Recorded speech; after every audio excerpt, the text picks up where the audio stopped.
Good morning, everybody. It is not January 15th. Somehow I opened up that agenda, It's the 8th. but I'm imagining it's the same, right? It is. Everything's the same, yeah. Okay. If this is our Friday morning meeting related to COVID that we've been doing just about every single week since the beginning of all this. So I will start by reading our vision statement. The Ashland Public Schools cultivates the academic and social emotional growth of each student through a supportive, collaborative, innovative, and challenging environment. Students will develop into self-motivated, resilient, lifelong learners who embrace their role as responsible contributors to a global community. This meeting is being recorded by WACA Cable TV, and our order of business this morning is our call to order, opening procedures, agenda review, and adoption. There'll be time for public comment, and the items of interest to the public include administrative items, COVID-19 update, phases and models of learning, status of athletics, and then we will adjourn. So I will take the roll call and just ask you all to just confirm that you're okay with the order of business this morning. Mark Terry? Here and yes. Kathy Bates? Here and yes. Erin Williams? Here and yes. Paul Kendall? Here and yes. And here and yes for me as well. So we will get started by asking if there are any members of the public here at this meeting this morning that would like to give public comment. I would like to say something. Okay, and let me just, I'll just share with you what the format is for anybody else who would like to comment. If you could please introduce yourself, your full name. You have 3 minutes to give your comments, and we will just listen carefully and won't ask questions or answer questions, but we're happy to hear anybody who wants to give input this morning. So I will start with you. It looks like your name is Tyler. Yep. Tyler. All right. Want to introduce yourself for us and share your comments? Thank you for the opportunity to speak today. Your job's been made incredibly difficult because of COVID, and we appreciate your hard work to help our town. My name is Tyler Condrat, and I'm speaking today in hopes that you will allow Alpine ski team athletes to train with outside club teams on the weekends while participating on the high school ski team, assuming we can even go back to school. I realize that in your position, equity is important.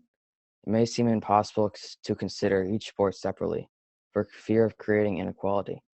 However, imposing a one-size-fits-all rule across all sports creates inequality. For the ski team, we only get this chance to practice once a week for 1.5 hours and have one race per week, assuming snow conditions allow. After asking athletes from other winter teams about how their practice schedule, their data shows that the ski team has 3 hours less time per week to practice than basketball and 6 hours less than hockey. This is the main reason why ski team athletes want to be allowed to participate in outside club sports. We need the added training time not available through the school program to be successful in our sport. Additionally, other athletes get the opportunity to practice in their club sports during any other season. However, skiing is a one-season sport only, available during the winter. We realize that competing at all is a privilege and that we have to prioritize safety against the spread of COVID. What I can assure you is that all of the club teams that our ski team athletes train with have put in place protocols to keep things safe. Wearing masks, social distancing, not allowing us to use indoor spaces, surveying athletes for symptoms each day prior to practice, and grouping with cohorts are all strategies put in place by the club team in order for them to maintain compliance with state guidelines and guidelines set forth by the United States Ski and Snowboard Association. It should also be made clear that other sports like basketball and hockey involve direct contact with athletes from other schools in an indoor setting. In contrast, alpine skiing is a highly individualized sport where we will never come in direct contact with an athlete from another school. This is also true of our participation on outside club ski teams. You may be thinking, why don't the athletes just do their club team then? Being on a high school sports team creates a greater sense of community, a way to bond with teammates. It also gives us an opportunity to see our friends outside of school in a safe, controlled environment. Thank you for your time and consideration. Thank you, Tyler. Anybody else? Hi, good morning. My name is Chris Gilia, and thank you, Tyler, for your comments. I would just like to second everything Tyler said today. I have 2 children on the Ashland Alpine ski team, John and Tommy, one of which John has an opportunity to be a captain this year. I would just reiterate one item that Tyler said so well, which is that alpine skiing is an outdoor non-contact sport, and that all of the club teams that we're aware of, literally probably 40% of our high school alpine team participates in outside club teams, but all of them are very careful about their COVID procedures, having participated in them ourselves, and feel very strongly that they can participate on both teams safely. Thank you. Thanks, Chris. Who's next?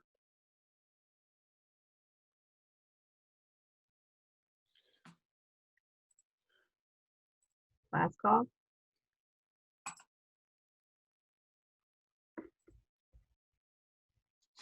Okay, seeing no other requests for comment, I will move it to you, Jim, to give us the update, please. Thank you. As I begin this meeting every week, thank you to Ed, Audrey, and the entire medical staff at the Ashland Public Schools, and Amy Child working as a member of the community as well. It's certainly been a very challenging week, starting last Saturday, Sunday. It never gives me any pleasure that we have to make decisions so late in the game on the type of learning environment that we're going to be in. And as you know, on Sunday night, I had to make a decision after hours upon hours. I think Audrey finally hung up the phone at probably 11:45 or midnight that night, trying to make sure that the decisions we make are the best decisions possible for our students' safety, well-being, and our faculty and staff safety and well-being. And because of that, we went into a remote learning environment for the high school only. And, as the data will show, I think that was a very wise move for last week. And as we move forward, looking at the data that exists, it's pretty isolated right now, for the most part, at the high school and or quarantine students for travel purposes. And that's, part of the reason we do this on a weekly basis is to make sure that the other school system or the other school in the district, in the system, if the data doesn't show that those buildings should be closed down, then we need to be continuing in our hybrid learning. And we've expressed from day one that as challenging as it is in a hybrid setting, that we want our kids in as much as possible. It's the best thing for our students to have that social and physical interaction. While it might be 6 feet apart, just seeing another classmate or a colleague, if you're an educator, on a daily basis is actually, reassuring and warming to the soul. And that's what we want. But we're not going to put folks in a situation where we have a risk of closing down things even further.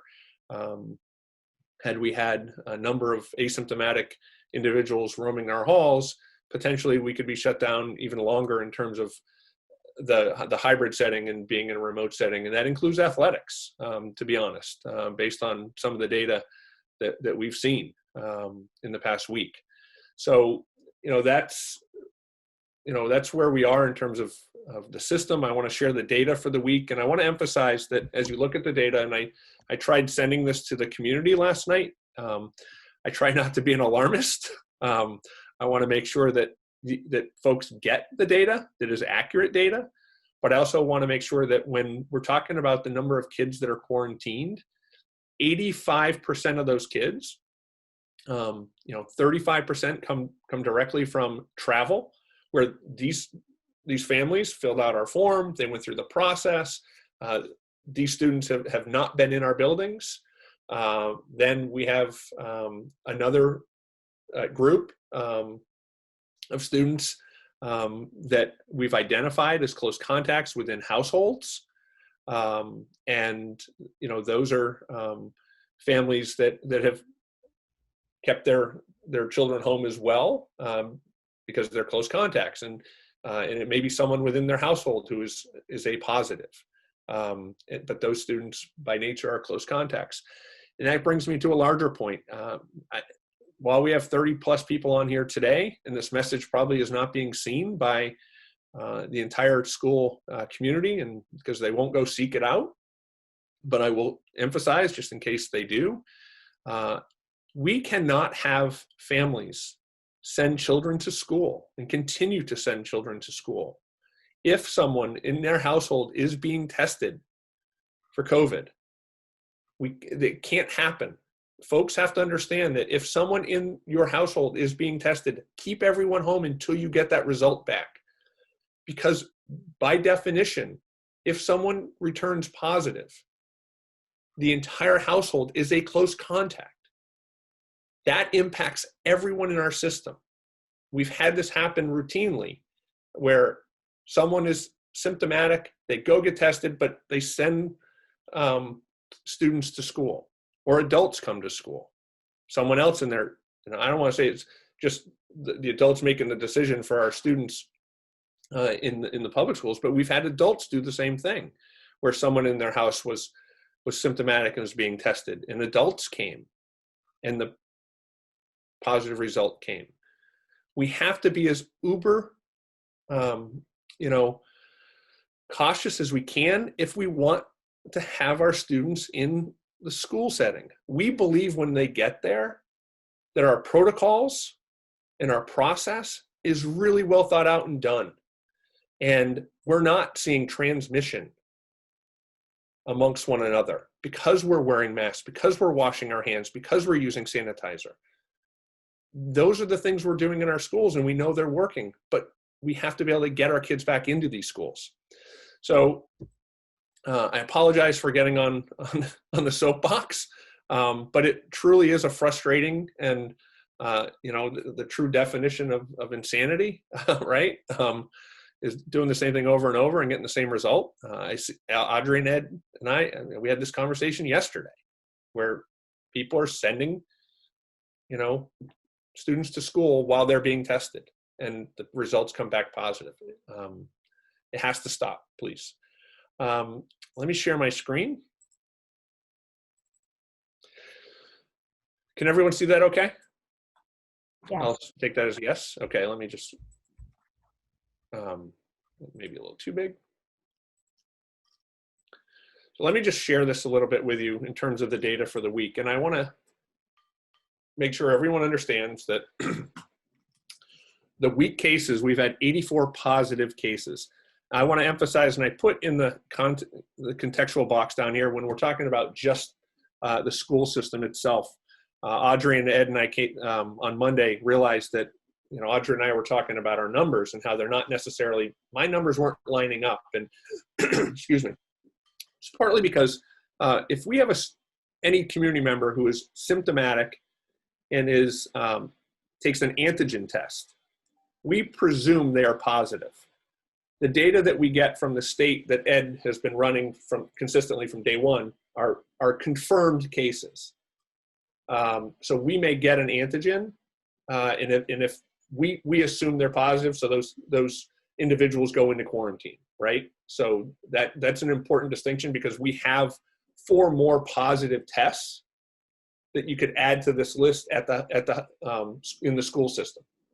Okay, so if you added up all the numbers, you would actually add 4 more antigen tests as positives in this, which then impacts the number of students who are quarantined. We've reflected the quarantine kids and adults, but I just want to be clear with that. And Ed, Audrey, before I move on to the rest of the data in here, is that accurate what I said?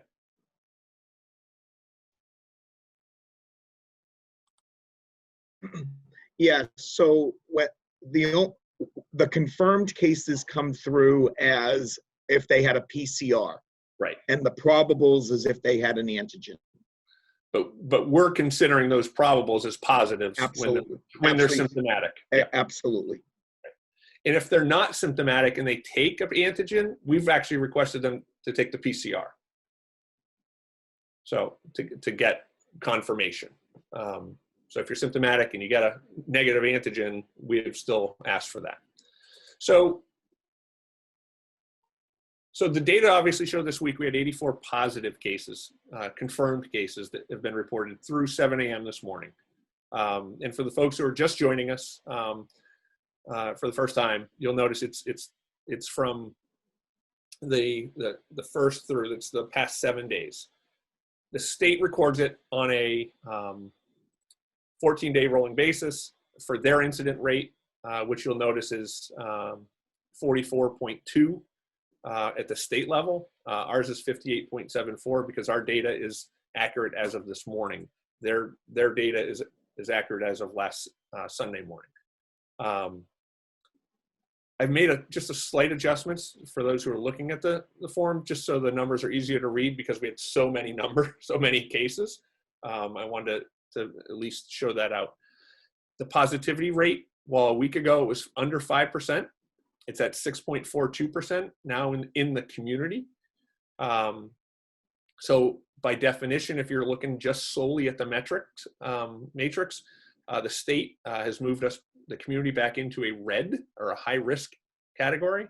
And our adjusted number, which continuously has, or consistently has been under the red in the yellow, is back into the red for the schools adjusted based on our data that's most recent. That being said, we have always looked at the data based on buildings and what's happening within each school community, if you will. So that is the reason why the high school went to and stayed in the remote setting. You'll notice we have school age cases, 24. That's really 28 right now. If you add in from 14 to 18, if you add in those 4 antigens that I talked about. All of these cases, and I want to be clear, all of these cases that you see, not one of the cases, it's easier to put it this way, not one of the cases these individuals have been in school, right? So none of these, there's been any student in school with a positive case since we've returned. So all of these cases have occurred because of tests that would probably from January 1 through January 7, some a little bit earlier. If we look at the TVL and the teams that we're competing against, you'll notice that there's been a spike in every one of our districts that we compete against, with the exception of Norwood, which has gone down a little bit, but they're still clearly in the red zone from the state metrics. We have currently 253 students quarantined across the district. And I think the context is important because of the travel quarantines. Of this 253, approximately 50% are because of travel. Close contact quarantines, another 35%. So you can see, at the high school, we've got 97 total students quarantined. And, so it's pretty significant to look at that. We currently have 3 teachers, 3 faculty and staff who are quarantined due to COVID and being close contacts and or positive. So if you remember back when we had to move to remote, way back in December, it was a staffing issue, right? I mean, we didn't have the staff to staff our buildings. Currently we do. And that's pretty important distinction. So these are where the numbers are today. I fully anticipate that it's been pretty consistent, that we're going to get more positive results over the next couple days. And that's when, if we're looking up here, you'll notice we're still creeping up a little bit in terms of the positive results.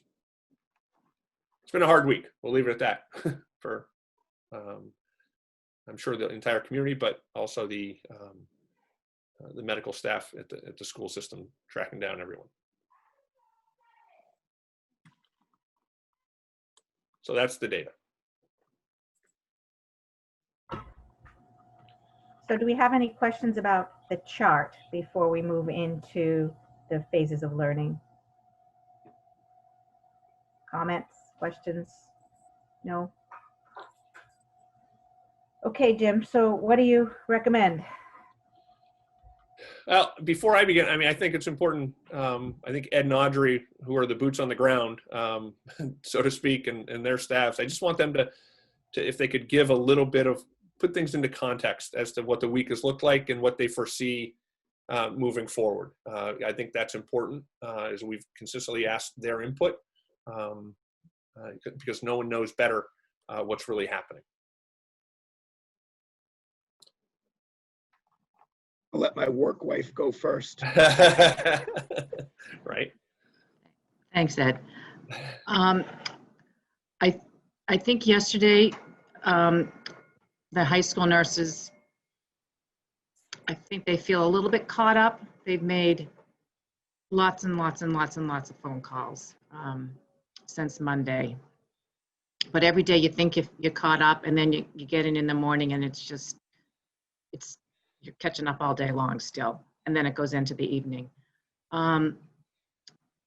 We had a couple more cases come in this morning that Jim doesn't have on the sheet. If we go by history, if I'm thinking back to Thanksgiving, and that's really the only data that I have to look at, is that I still think that we're in the surge. And I think high school going remote next week would be my recommendation. I just think that more cases are going to come in the next few days, and if the kids aren't in school, then hopefully the transmission rate will go down. Just my suggestion. Yeah, I think I have to agree with Audrey here. Potentially one more week of remote at the high school, which is where a majority of our cases are. Then we'll hit that 10-day mark where people will start coming off the isolation list. Yeah, a lot of them due to come off on the 19th. Right. Yeah, that's a good point. I was giving this a lot of thought this morning, and again, I started my conversation this morning by saying, listen, I fully understand the need to get all of our kids back in person, and it's impacting all of us in different ways. Certainly, Tyler, I really appreciate your comments about skiing. I really do, and I don't disagree with ski and your sport and how that works. And I think that the hardest thing is making these decisions to keep kids out of school, because it does impact athletics, it impacts activities, is really difficult. And I know, and I've written this, that 50% of the time I'm right and 50% of the time I'm wrong when I make these decisions based on how people feel about their own personal situation. And I struggle with it. I have a high school student, sophomore myself, and an 8th grade student. And I see that they're remote, and it's a challenging situation for all families. I get it. It's challenging as a student. But in the end, I think what we're trying to do is make sure we all stay safe and healthy, and we think about not just our students, but our faculty and staff as we're roaming through the buildings. What we still know is about 50% of these cases, or a little more than, are asymptomatic, and that means they're carriers, and they may not know that they're carrying this. Do I have concern about the new variant that maybe exists, that does exist, not maybe, and it probably does exist within our own communities, and we just don't know it, that we know that it might be more highly contagious, but not necessarily more impactful on one's health. Those are all things that keep me up at night as well, in conversations with Ed and Audrey on a daily basis. And I know what we want to do is to do the right thing. I also gave some thought this morning. Next week is an interesting week to begin with. We have, obviously, our Wednesdays are remote. Friday is our professional development day for all faculty and staff. We don't have school that day. So we really have, a 3-day remote period that we would be looking at, Monday, Tuesday, and Thursday. And if the numbers are what they are, and I agree with Audrey and Ed based on the data from Thanksgiving, and we're going to see another little surge here in the next 24 to 48 hours because a lot of people are being tested, and we're being tested on Tuesday, Wednesday, Thursday. We're not getting all those results back and until now. So I'm very comfortable staying with where we are for one more week with really the hope of getting everyone back in on that Monday, or that, whatever day that is, 25th. I don't know, I don't have my calendar in front of me. Days are running together. So, but I'm also comfortable keeping all the other schools in hybrid at this point because we know where the cases are. So I'll leave it at that and let the school committee have their say, because ultimately. So I will open it up for discussion for the school committee to have their say. Who wants to go first? Excuse me, Lori, I have a couple questions or points. Excuse me. So I think what I'm hearing, and I want to just make sure that I understand sort of the foundation of your thoughts, Audrey and Ed, in particular, because I think it's important sort of why we're doing it, and I think Jim touched on the thing that I think is a factor, but I want to make sure because I want to make our decisions based on what what the facts really are, and I don't want to get too far ahead of ourselves and assume we know what's going to happen, even though I think you're probably both right. But I am hearing that there's still a significant number of test results to come back, and that I would assume that if any of those are positive, that's going to set off another round of contact tracing for their close contacts. And that, of course, takes time and needs to be completed before we can figure out whether there's further risk to particularly the high school building. So I guess one thing I'd ask you to do is if you just talk a little bit more about how much this is concerned about. Look, realistically, we probably are in a post-holiday surge, and we're just worried about it continuing versus sort of carrying out the contact tracing work from things that we're already aware of. That I guess that's let me just leave it there. I'll start with the first question and go from there. Yeah, so the first thing that one of the things that Audrey and I noticed this time compared to the Thanksgiving is that obviously we've got quite a few students that are involved, but one of the other things that we're noticing this time is that within those students we're now starting to see household spread more than we saw at the Thanksgiving. So we're seeing multiple people in a household. So again, then that obviously affects other schools because we have siblings in other schools and things like that. So it's just trying to nip this by keeping these kids home and quarantined. And unfortunately, one of the things we don't know is if there's still some gatherings going on here and there where some of these kids are asymptomatic. Quite some of the kids that we are tracing that have now tested positive or have no symptoms at all. Yeah, so I guess just my thought for the school committee, and I really, I feel like I wanted. I'm sorry, Audrey, you unmuted. Did you want to add something to that? It feels to me this time that what we're seeing is it's more contagious. I think it's the spread. I think to me is unbelievable that out of a group of 20 that most of those have come back positive. So that's something that we didn't see around Thanksgiving. Do we know anything about that circumstance? I mean, I understand there was a party. I don't know if we know how those kids were gathering in a small space, a large space, inside, outside. Is that context important to your thought process? I assumed it was inside, but I really don't know the dynamics of it. Ed, do you? Yeah, from some of the kids that I've spoken to, it was inside, all unmasked. So, So I guess just to clarify my thinking more than anything else, and then I'll let somebody else jump in. Like I said, I want to be careful about making decisions that are sort of prospective or based on what we expect to happen.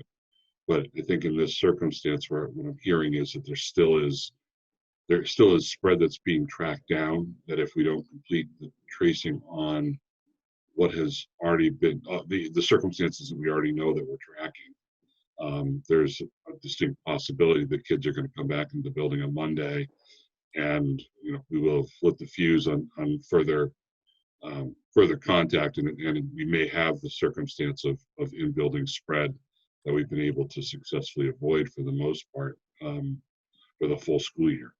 So with that, I certainly I'm comfortable supporting the recommendations of Ed, Audrey, and Jim.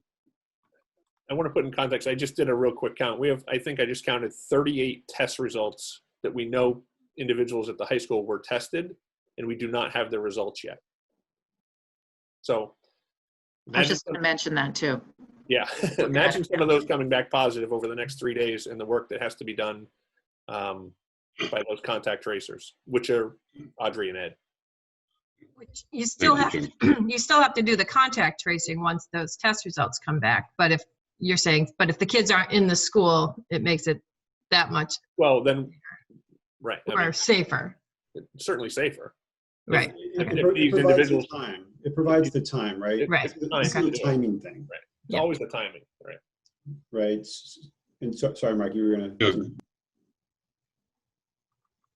Oh, you muted yourself, but. That's because I said, go ahead, Paul. Yeah, I mean, the thing about it is, I'm not willing to test Ed and Audrey's forethought on, they know that they have 38 outstanding tests to come back. They know, and we're just going to be putting ourselves in a case where Jim's sending out another Sunday email saying, yep.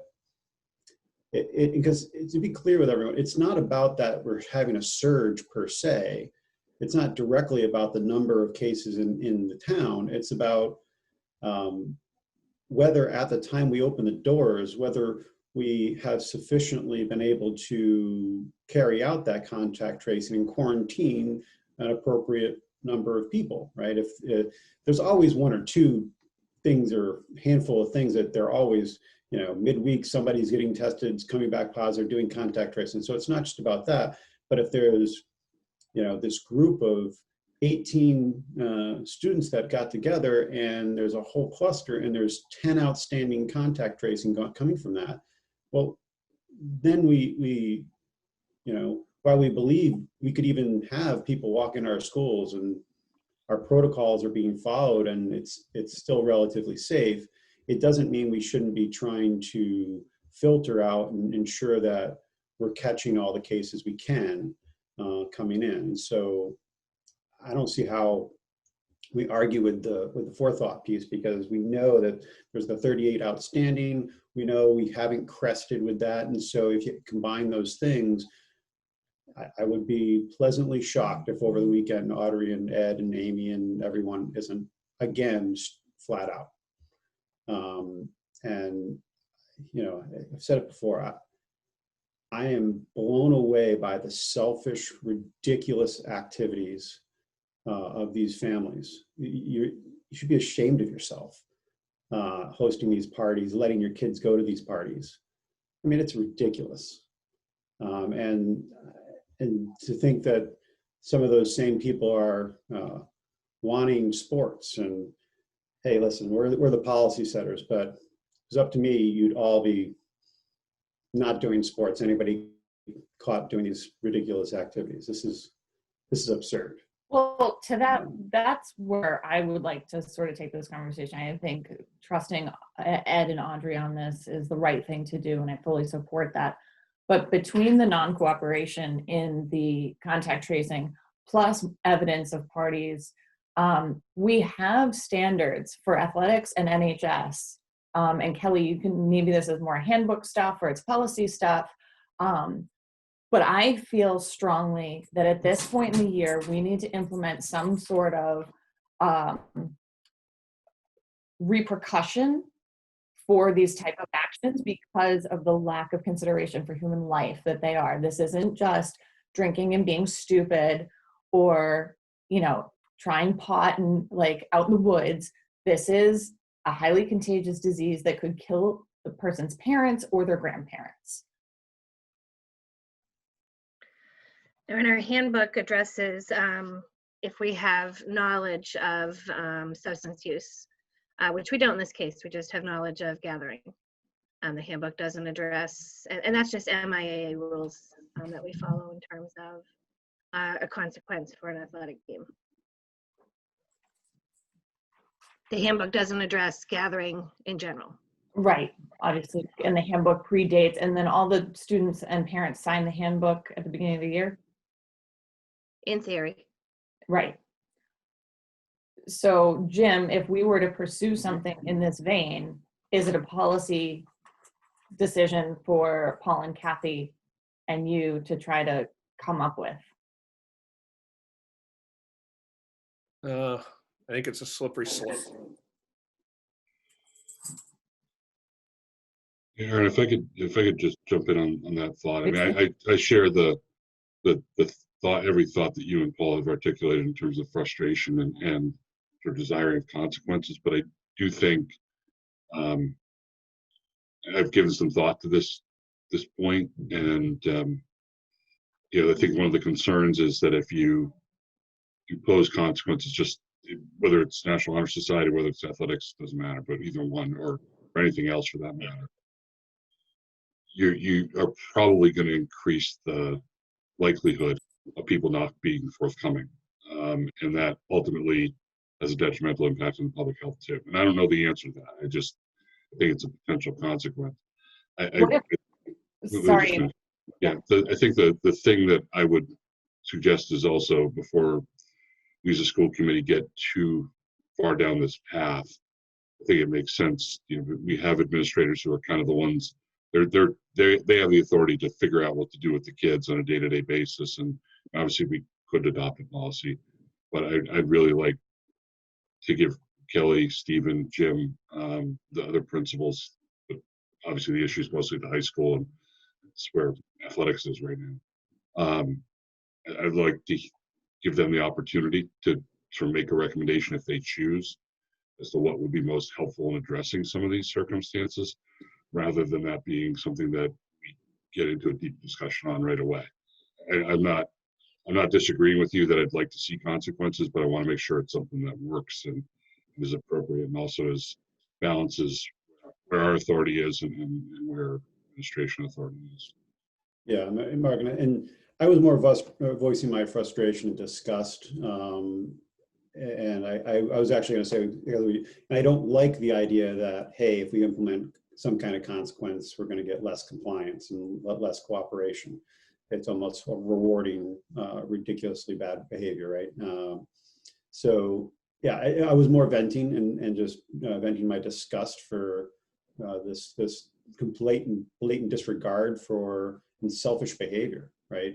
We have Tyler. I really appreciate you coming on. We appreciate much more you speaking than your parents coming on and speaking on your behalf, and so we love it when we hear from students. So appreciate you coming on. I know it's not always easy or fun or something the students love to do, but we appreciate that. And but this activity impacts students like that. It impacts students, and I had this conversation with Jim earlier, right? We have students that get services, right, that qualify for 4 days. I don't know how many we have at the high school. We have some that qualify for coming in all 4 days, right? And when we make these decisions, it impacts them. And the overwhelming majority of these people that are acting with just this blatant disregard for the rules and other people,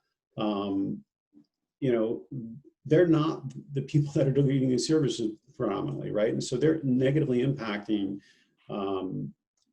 a student population that is more impacted on the whole when, if you qualify for coming in all 4 days, the services you get remotely does not is not going to be the same level as when you're in the school. And those students in particular are dramatically impacted by,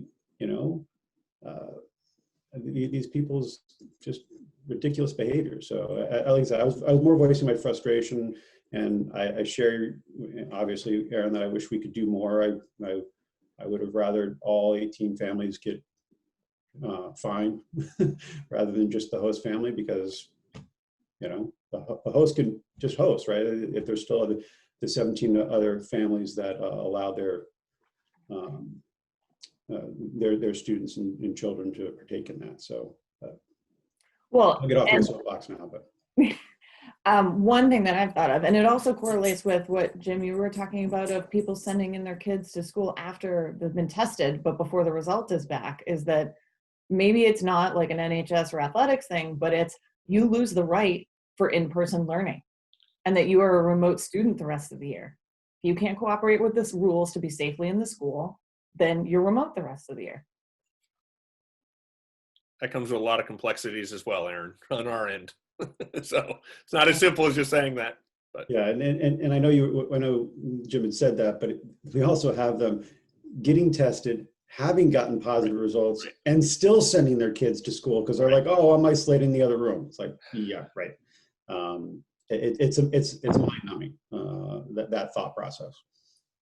Well, to me, we're 10 months into this, and if we're still having this behavior, I feel like we need to go a little further than we have before. I understand the hesitancy for formal policy, but we have another, let's say, 2 months of being fully indoors in colder weather where this spreads, and then now the I think it's time we pivot and try to explore other options. I won't propose anything formally or raise a motion here, but I think it's serious enough that we need to, in the background, start exploring our options. Because if this is the behavior of the community and we don't have anything with teeth in it to hold anybody accountable, I can't see how I could ever vote for in-person full, which I know, Jim, is your goal. Yeah, I mean, and I know I derailed this, and so I apologize, but I think we probably need to go back to discussing Jim, Audrey, and Ed's recommendation for next week, and kind of at least land that. So maybe going back to that, and Kathy hasn't spoken, and neither has Lori. So. Well, if you bring it back to that, yeah, I think we should decide about next week, that Jim's recommendation. I mean, I'm listening to all the frustration. It is frustrating, but I do think it's the administration's purview to figure out if there are more repercussions. But I agree with Paul. I think we should let's bring it back. Let's bring the discussion back in and decide on Jim's and Audrey's and Ed's recommendation for next week. Actually, I have a question about that, Tim. I'm not sure I heard you correctly. I thought I heard you say we'd be coming back January 25th. No, I had my dates right. I keep thinking 19th, further right? along. It's Tuesday the 19th, right? The Okay, Monday all after right. 19. Martin Luther King. Okay, Yeah, thanks. I'm trying to do the math in my head. That's why I said I didn't have a calendar in Yeah. front of me. Okay. I mean, that's the intent. Yeah. So I don't know. I hear you. I hear all the discussion about repercussions and stuff, but that's where I lean on Mark for his expertise and his professional experience about what we can and can't do. But my feeling has been, I don't think that's our purview per se, that we can put out these repercussions. We obviously want to support you, Jim, and the administration. What best way can we support you in getting people to comply? But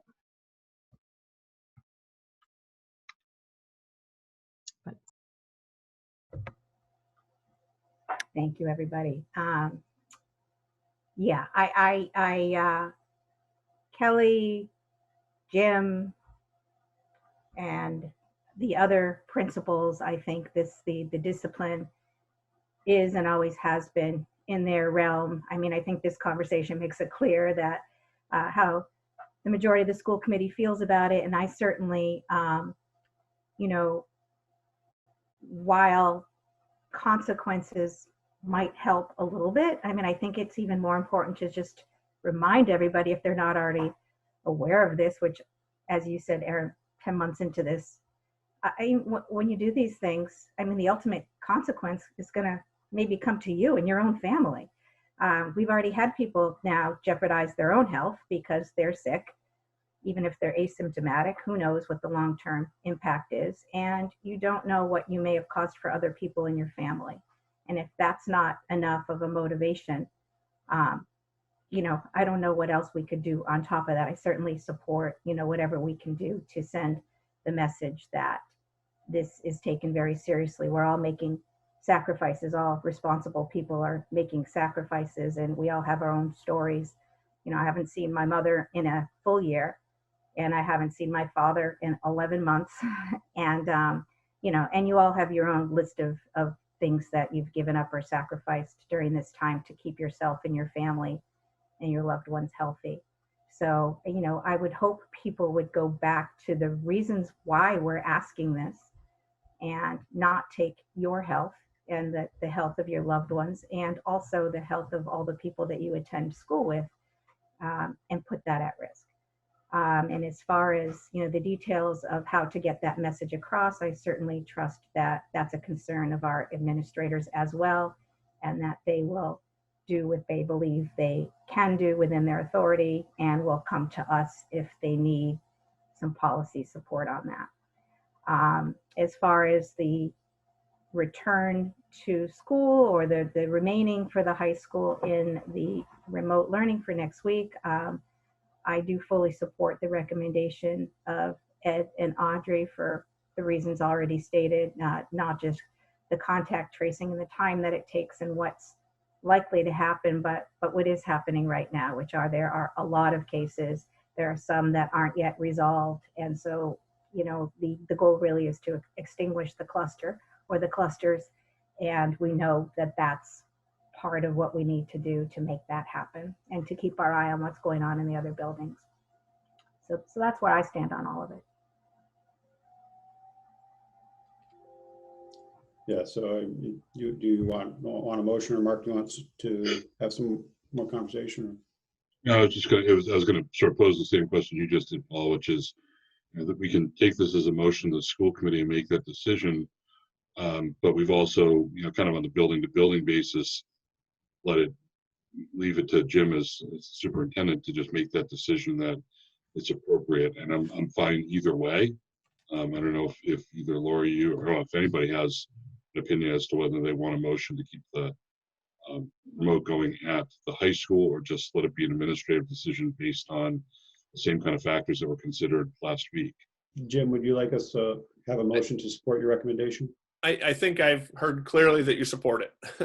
So, I don't think there's any need for a motion on this. You know, we're not changing our model. We're in it, you know, right now. So it's just something Kelly needs to communicate with our community. That's all. Okay. Now, Laura, I see somebody did raise their hand. I know it's past public participation, but I don't know if that was intentional or not. I don't see that, Paul, but Margaret up top. Margaret, but she also has her video off. She might have accidentally hit that. I don't know. Was that intentional, Margaret? Was there something that you wanted to say? You're on mute. That would help. Sorry. There you go. Yeah. I know the public, we only had a few minutes to talk at the beginning, but I was just like, let me raise my hand, because I feel the frustration, and it's so sad what's happening. But I feel, and this is just a suggestion, people, like I did stand out at Market Basket at the beginning of the COVID. I just made signs, my kids made signs, and I just stood at Market Basket with my friend Barbara for a few days just to try and remind the public, you know, put your masks on and stuff. So I was just suggesting, is it possible to send out, because we do respect I feel like the public respects mail that comes from the school, not just email, because I feel like there's some families who don't receive or don't look at their emails. So I was just kind of suggesting if we could just even send out a little blurb, not too much information, but please, if you're reiterating that if you're being tested, don't send your kids at school, just the stuff that you guys just said. And because I feel like some families feel like, okay, if I'm positive, my house is big, I'm gonna stay in my room. Right. I feel like the rest of the people should be fine. It sounds so easy, but I feel like some families feel they actually might not be even doing it on purpose. They feel like I'm gonna stay in my room and use the bathroom, I'll wipe everything, not knowing that they actually still, their families are close contacts. I feel that just those little few blurbs, they're small steps that we can take and just make sure that information actually gets to families, avoiding the parties.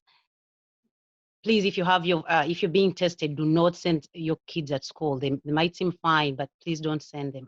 I'm just thinking that if we can send that just those little blurbs without any other information out, it might get to people. Just a reminder. Yeah. Thank you. Because I'm in healthcare, but I feel like Yep. sometimes we have to even remind ourselves as well. It's crazy. Excellent points. And Thank you, Jim, Margaret. and for to the rest of the committee, we certainly are always talking about communication and what are the best ways to reach people. And, you know, and if it's true that everybody's not reading their email, I mean, I think this is if ever there's a time, now's the time to explore, you know, maybe something in the mail, like you say, or Jim, I'll leave it to you, but I think it's a good idea. Okay. Thank you. Thanks, Margaret. Thank you. Anybody else, real quick? So I guess the last thing is, Laurie, I think we need to revisit and go back to the conversation about athletics. That's on the agenda as well. Yes. I mean, as we know, we'll be out next week because of the decision that we just made, or the conversation that we just had. But after that, we just heard from Tyler about how that our most recent conversation impacted alpine skiing, and I'm opening it up to conversation for the school committee to weigh in on that. Anybody? Well, it all seemed to make sense. You know, Stephen had sent us information Yeah. last week, our athletic director. So it made sense to me that maybe if there's a way we could. Can you just articulate that a little bit more, Kathy? What made sense? Well, it made sense to hear that it sounds like they don't have a lot of close contact, especially, you know, on whatever, you know, modifications they're doing. There isn't, it seems like there isn't a lot of one-to-one contact, that they're in each other's breathing space. So, and then, so I guess that made sense to me. And if there was a way that that we could, I guess, allow for them, for the ski team to I don't know, whatever, you know, changing the start date for them or something. But I don't know, maybe that's even moot because we're not going to be in school next, the high Yeah, school's I not mean, going to be in school. it definitely, the date's moot now, and Yeah. so I was going to ask Stephen about now that we are at least up until the 19th, right? How does that, you know, does it change? How does it impact skiing? Because I know you said that they would have wanted to start earlier anyway. So, and by starting at the 19th, they lose a third of their season or something. I can't recall exactly what you said, but something along those lines, right? Yeah, so well, thank you. And I want to also echo what you guys are saying. Tyler, thank you for coming on and speaking on behalf of you, and your program is very admirable. So good job. In terms of the timing, I'll start there. You know, it just moves everything back another week. For Alpine Ski, they have one race a week. It's every Tuesday. So, you know, they'll have, I believe, 3 more meets or 3 more races in their season. And with that said, I would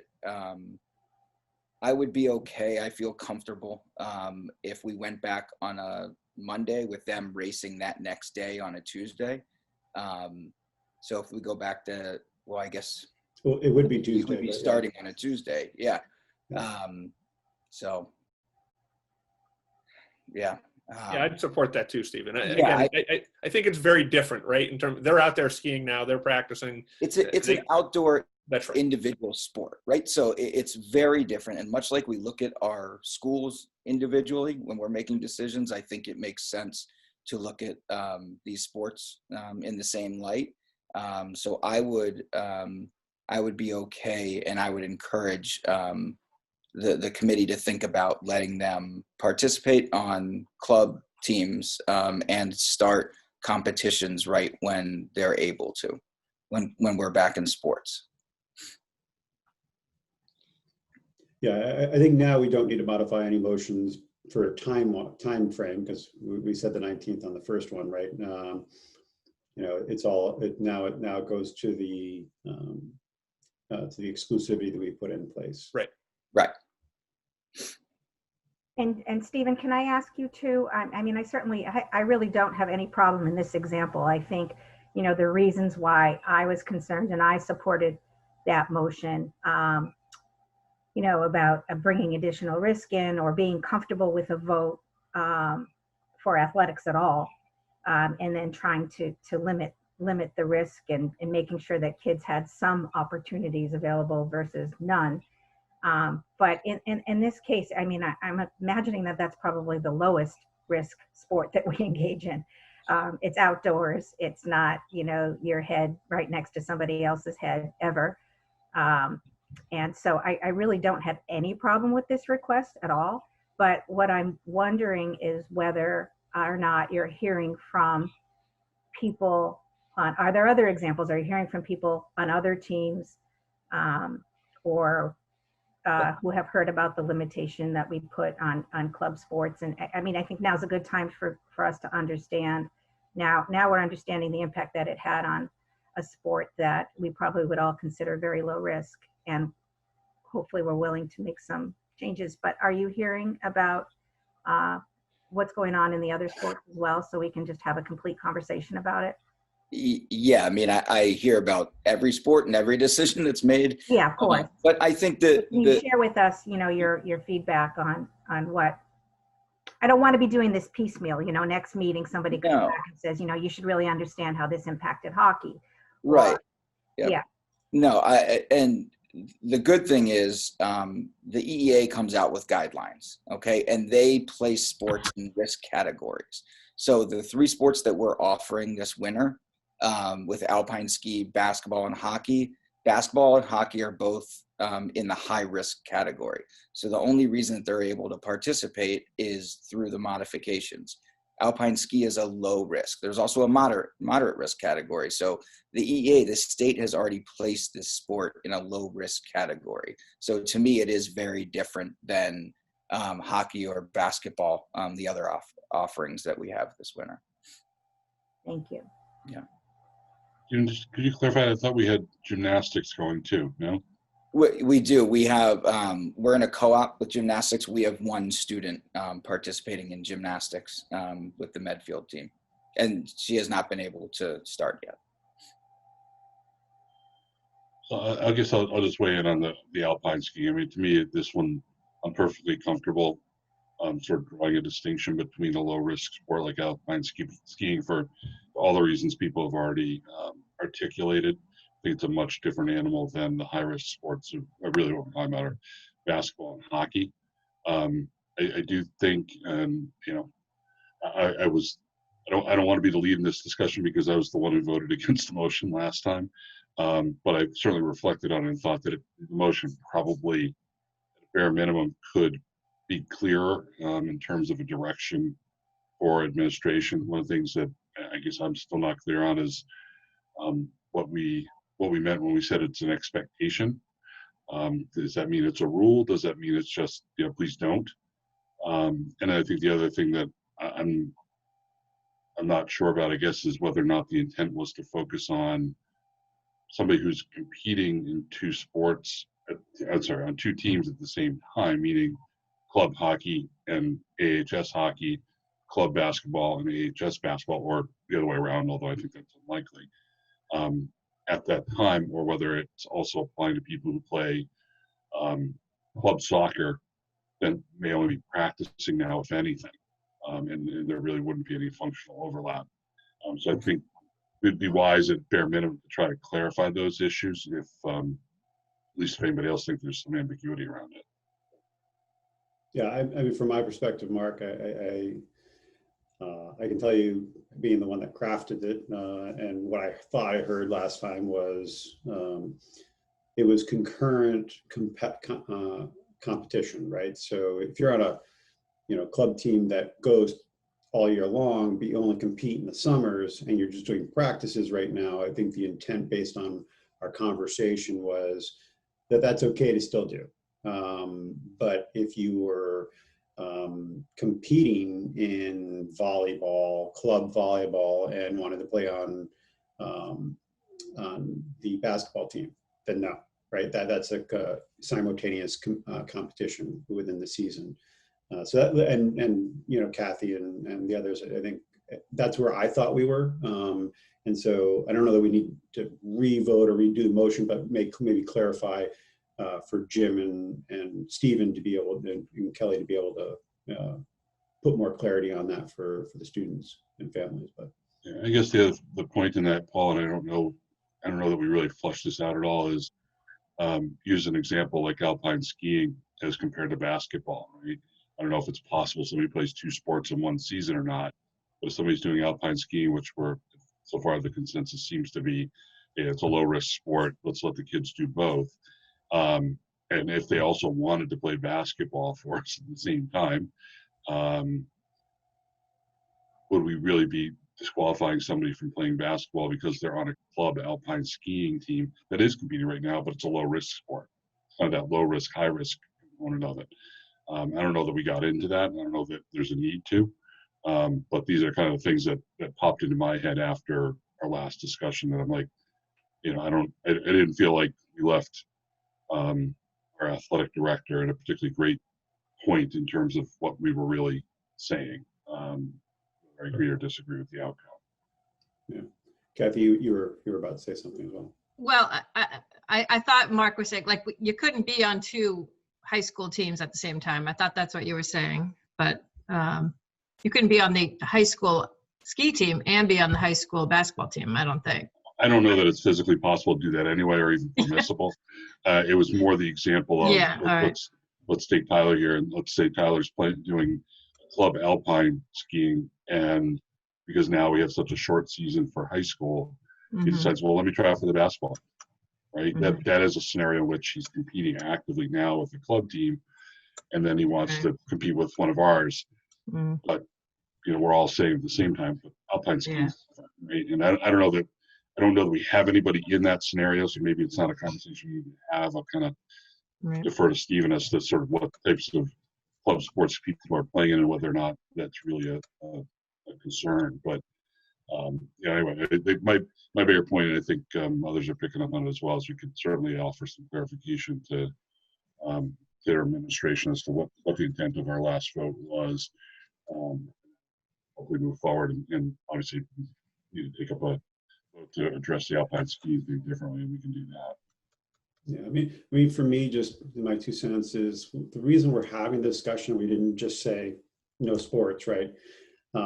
Was to provide the opportunities for all the reasons we know that these activities benefit the kids, right? And so I'm not in favor of going down and trying to address every permutation, even if how logical it might be. If somebody doing these different activities, then they're fulfilling. They're checking the boxes of why we're doing this. And so, I mean, that said, and I've said it before, I'm not really I don't like trying to start doing exceptions. I think the alpine skiing one is more compelling just because we already have a precedent for it, quite frankly, right? We had a fall season, right? Why did we have a fall season? We had that fall season because of the risk level. We didn't implement an exclusivity during that season, right? And so I think we have a precedent to have that conversation. That is a very clearer thing to say, hey, listen, this is a boundary that, hey, the next, because if we start getting into too many exceptions and qualifications, we have to entertain all of them. And I don't know that the benefit, for the reason we're having the conversation, I think most of us would have been, if every other one of these students had another outlet for all and social emotional, all the other benefits, I think we probably would have all said, you know, let's not take the risk, let's not introduce it. If we're not adding that value by having it, then let's not do it. But here, I think we have a nice decisive thing saying, hey, this is an outdoor sport, just like the fall sports, but even more so, it's an individual one. It's kind of like golf, right?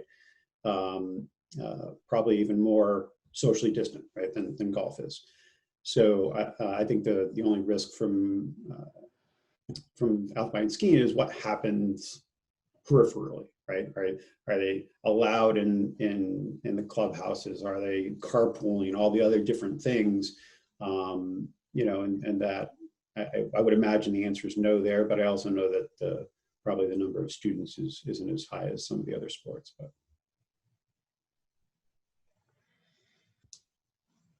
anybody? Stephen? So somebody there want to say something, Stephen?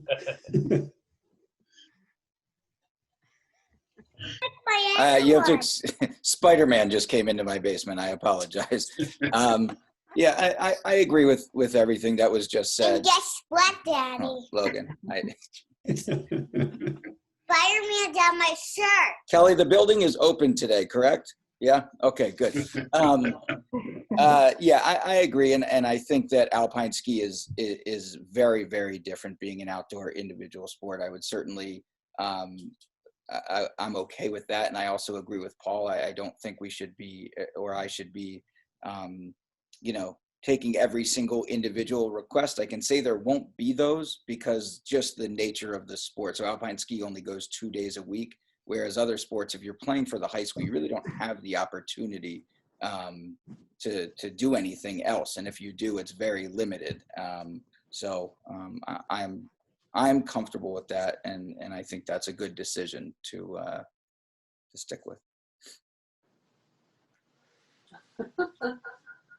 Spider-Man. What? Any other members have anything they want to add to that? I see a hand up. Tracy, did you have something that you wanted to share? Yes, thank you. I'm trying to turn my camera on here. I appreciate the chance just for clarification. There was, I completely agree with everything you've said, and thank you very much for the debate and the opportunity to discuss this. I think one of the things to think about, maybe not today, is what the situation will be should we be allowed to have a fall 2 season as well. And what if there's overlap, how we're going to address that. So I don't want to overcomplicate that, but I think that's something from a consideration perspective. It's a good point. Thank you, Tracy. Yeah. Thank you, Tracy. Jim, did you have anything you wanted to add to this conversation? No, I mean, I am totally in support of this. I think even as I commented last week, it's my concern was having, if I'm thinking, you know, again, through athletics and through the lens of an athlete and a basketball team and playing on 2 travel teams while I'm playing at the high school. That was my concern, right? That's the concern I would have with that, because then our job is to try to limit and minimize risk exposure and bringing that back into our system.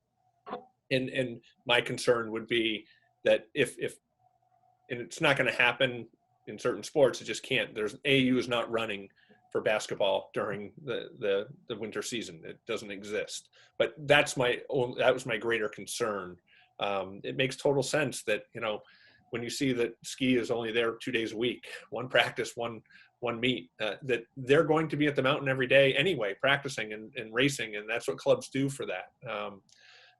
To deny them that opportunity wasn't the intent, or isn't the intent, I don't think, of the committee, nor was it mine. It was, how do we minimize and risk of exposure to our faculty, staff, and our student population. That's all. Anybody else? I mean, I think, too, moving forward, it doesn't sound like we're being asked to do anything today other than just acknowledge this exception, and maybe we have a new motion that makes it a little bit clearer what our intent is. But, within that new possible motion, I think, I don't know how y'all feel about giving Jim the authority to entertain the, exceptions that might come up. So we're not, doing this in response to individual cases. Certainly there's no other ask today, but, I'm comfortable. I think Jim and Stephen understand where our concerns are. It seems like they share the same concerns. Obviously, we're all in the same boat. We want to minimize risk. We want to make sure kids have access to something that we can safely offer. And I'm happy giving the administrators some leeway in terms of entertaining the odd situations that might occur. I don't know how the rest of you feel about that, but feel free to weigh in. Yeah, no, I think that's a good idea. We've done that with other policies. We've written it in where, we leave it up to the superintendent or designee as they see fit. So I'm okay with that, Lori. I mean, my 2 cents is no. No. That's the whole exception thing. I think we can address the one big one, right? One obvious one, but say, hey, Jim, hey, Stephen, we're opening it up for everybody to say, well, what about my situation? What about my situation? And scoop 17 different flavors of ice cream. I don't see the benefit. I think it's a slippery slope, but I also like to hear what Jim and Stephen think about that. But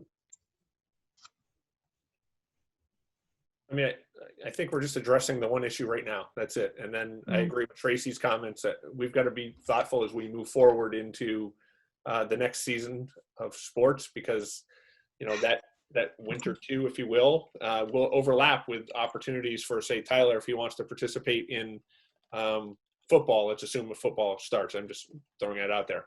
And ski season might still go through when we get these heavy nor'easters coming in, and we're going to have a wonderful snowy March. Maybe he's still participating on the club ski.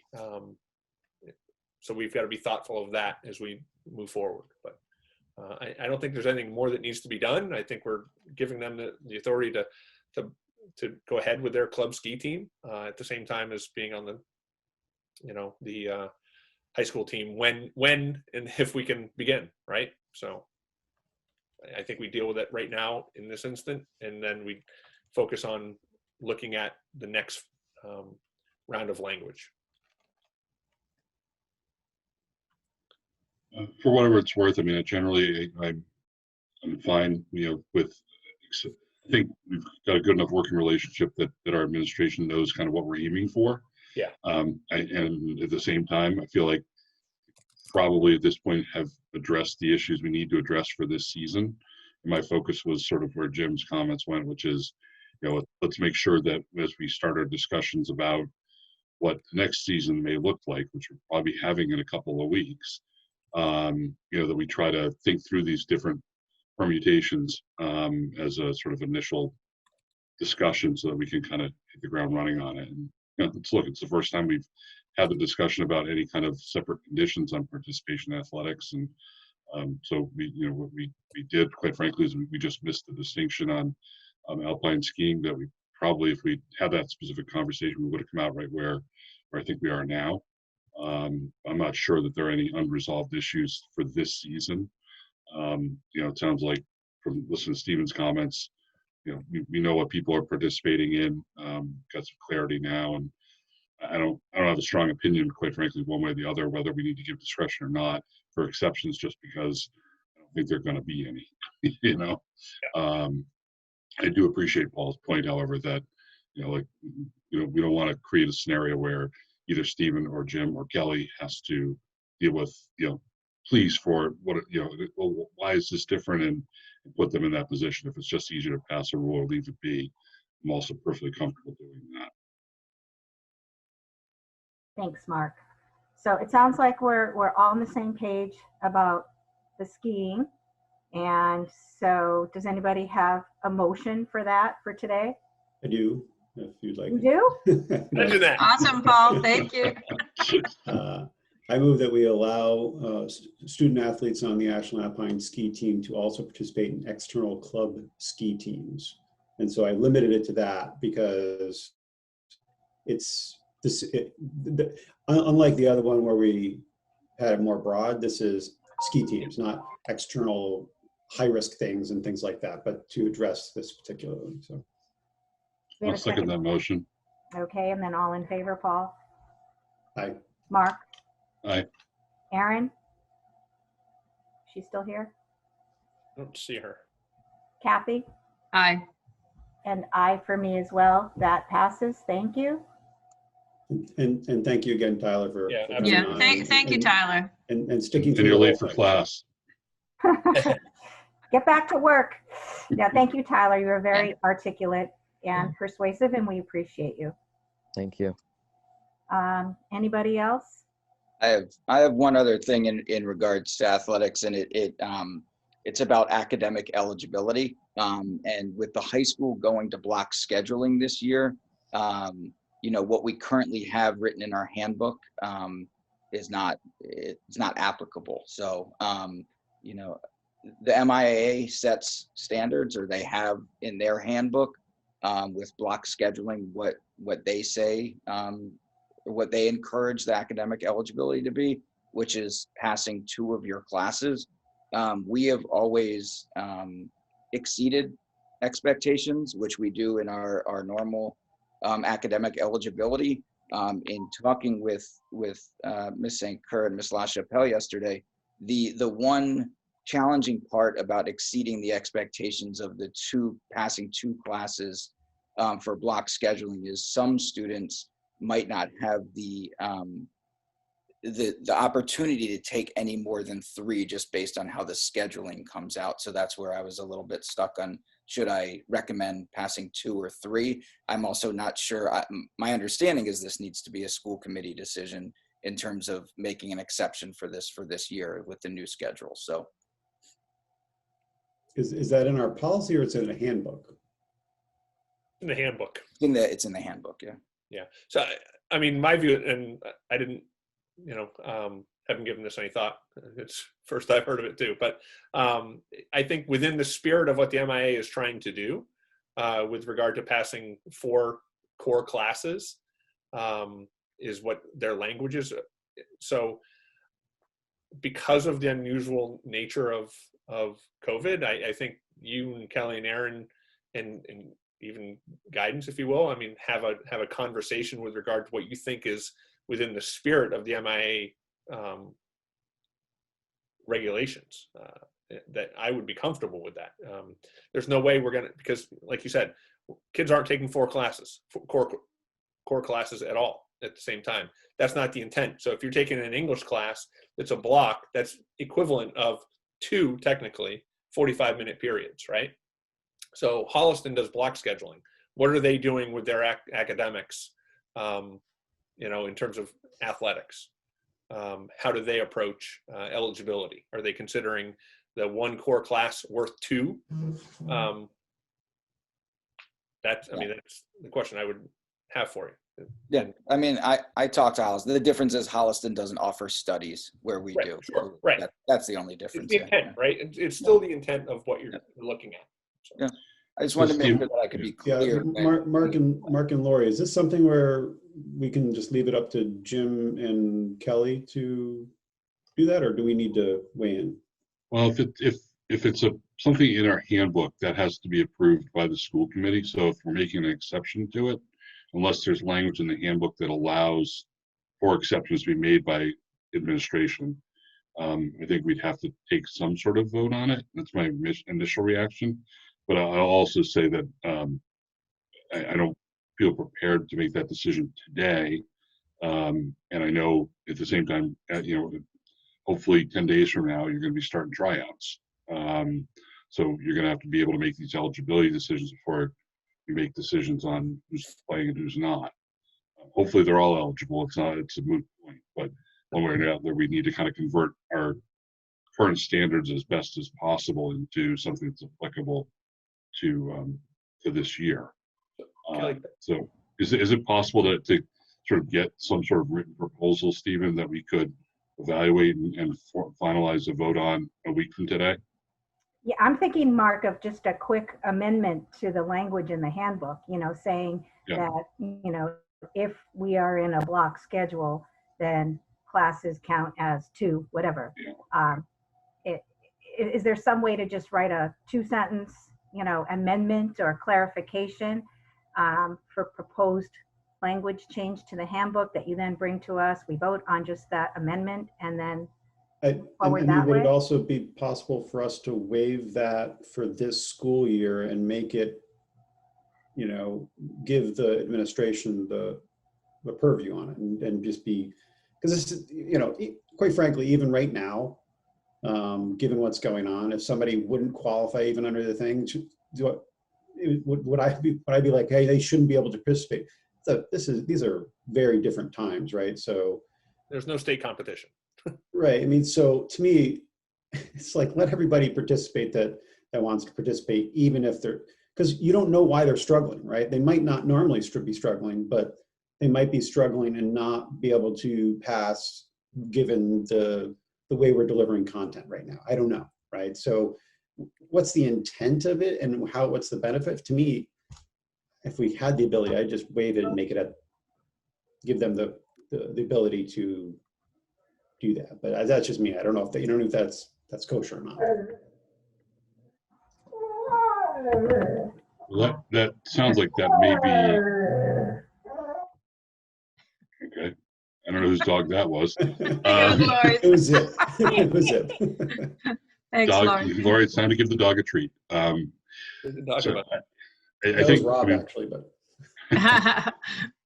I'm not sure I'm as flexible on this as you seem to be, Paul, to be perfectly honest. But it may also be that we're ultimately, the MIAA has minimum qualifications that have to be met.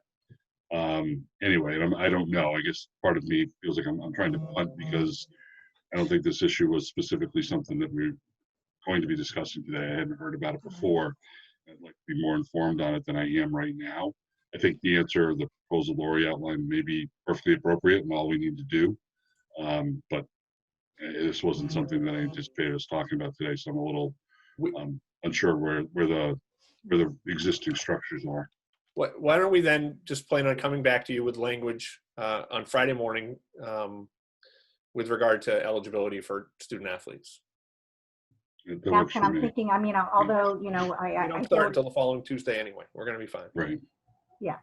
And we do have language within our handbook that allows us to make exceptions for student athletes. We create waivers and we create working plans with student athletes as long as they're meeting the MIAA requirements. It's something that we've had the flexibility to do with our student athletes, even though our standard is higher, as long as they're meeting the intent of the MIAA standard. We have actually written contracts with our student athletes because we recognize the fact that this is something that will help them stay focused academically. Yeah, can I ask just maybe one more point on this, and then maybe we can wrap up. So because I guess we're gonna have a semester break in a couple of weeks, so we don't know where kids are. But as of sort of the end of the first quarter, have we looked to see whether there are kids who are struggling, the kids who signed up to try out for athletics that are potentially on a bubble or struggling? Yes. Is that a real issue? Yes. Or is this just a matter of kind of changing our terminology to fit the circumstances? I mean, Kelly can speak more. We looked yesterday, there was 3 or 4 kids that would be impacted whether we did the MIA standard of 2 out of 4 versus if we did a higher standard of 3 out of 4. The 3 out of 4 would mean we had 3 students, Stephen, that would need a contract. Yes. Well, but I guess, Jim, do we need to address this, or can you address it with what you've been doing? It sounds like you've already been addressing the question becomes if they're meeting the MIA standard, we have routinely written contracts with students who are not meeting the AHS standard. Right. But, and then allow them to. If that's what's occurring, right. Right. So, I mean, if you're already doing that, do we need to address it, I guess, is my question. My greater question is, honestly, if depending upon a kid's schedule, what if they're not meeting the MIAA standard because of the way we've designed our schedule? That's really, to me, that's the piece that we need to hone in on. And I don't know how many kids that would be, Kelly and Stephen. But do we have is that a question more for the MIAA? Can we allow them to participate even no matter what we decide? Yes, that's more of the conversation at that level. But again, I want to be clear, we're not, the MIA sets their standards so they make sure that when we get to competition at the state level, that all student athletes have met their minimum requirements. There are no tournaments this year. We're not competing in any state level tournaments. This is truly about 5, schools in the Tri-Valley League having an opportunity to get together and compete. There's no sectionals. There's none of that. In essence, it's a glorified intramural program between 5 schools. That's what it is. Giving our kids an opportunity to compete and develop their skills still, but social emotionally, all of those things.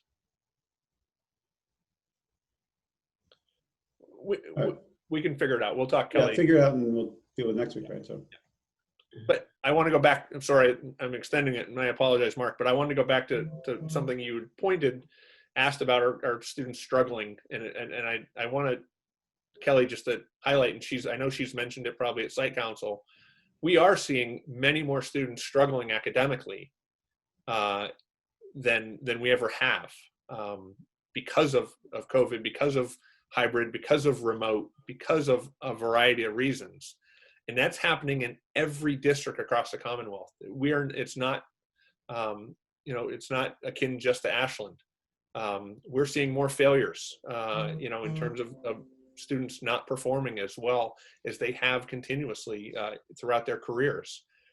It's a real concern we're going to have as we move forward, coming out of the pandemic and thinking about next year and how are we, getting our students back on track over time. It's a real concern. So, and it's real data points it out. We've collected a lot of data and we're comparing it with area towns as well, and having a lot of discussions across principals about how to address it. But I actually have a 9 o'clock meeting with one of those students, so I'll just leave it at that. Yeah, Jim, that sounds to me like that's maybe a topic for, a separate topic to put on a regular committee meeting. Yep. So, Lori, I'm getting real tight on time too. I've got a 9 o'clock. Is there anything else we need to address today? I don't think so. I think we're good unless you have anything else, Jim. Nope, we're good. And we have a regular meeting Wednesday, do we? January 13th? Okay. Yeah. All right, I will take a motion to adjourn then. So moved. I'll second. All in favor, Mark? Aye. Paul? Aye. Kathy? Aye. Erin? Oh, Erin's not with us. And aye for me as well. Thank you again, Thanks, everybody. All right, thanks, everybody. Appreciate your time. Hey, Jim, I'm Thank punting our 8:30 that we missed. Okay. And so I'll let you know if you can't make it, you can't make it later in the day. But Okay. because I have 9 o'clock for work now, I can't. Yep. All right. Bye, everyone. Thank you. Thanks.